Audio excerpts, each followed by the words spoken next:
So we have the green Yuri, but did you know there's also a red Yuri? Love Bullet by Ine was the highly anticipated Yuri series that was very close to actually getting axed. Because of an online movement where Western fans bought the Japanese versions, they managed to save the manga, and it also got licensed by Yen Press. I was very much excited for this series. I even named it my most anticipated manga series for 2025 at San Diego Comic Con.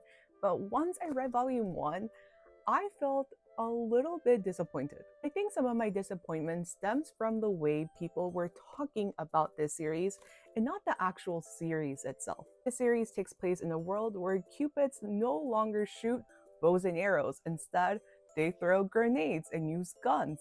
But there's more to matchmaking than simply shooting a gun instead of a bow and arrow. In this world, Cupids are not just a mythical creature, they're actually people that have tragically died and are reborn as Cupids for a chance at a second life.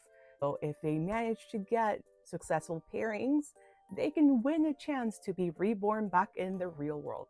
So the stakes are high and it gets very competitive among Cupids because they just want to return back to their regular lives. Our main protagonist is a girl named Koharu who was known to be the matchmaker at her school. And despite the fact that she was very good at giving love advice, Koharu herself was just not very interested in love. And Koharu finds herself in a dilemma when her best friend is in love with her. For a second, I thought this was going to take an aromantic turn, and I still feel like Koharu might be aromantic, but instead, she died and became a Cupid. I think where people kind of go wrong when talking about this series is that they focus so much on the action, which I mean, it's illustrated really cool. And they also love talking about the fact that the Cupids are shooting a gun, which I understand, it just looks really badass. But what I found more interesting was the way this story dealt with grief and guilt.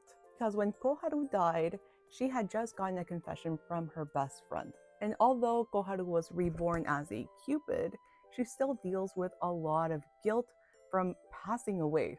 I'm not going to spoil the last chapter of this volume, but the way they handled grief really sold this story for me, and I would give it a chance just to get to that last chapter. There's more to Cupids and matchmaking than just shooting a gun. So while I'm not completely head over heels on this story, I will definitely be buying volume 2 because I want to see where the story goes.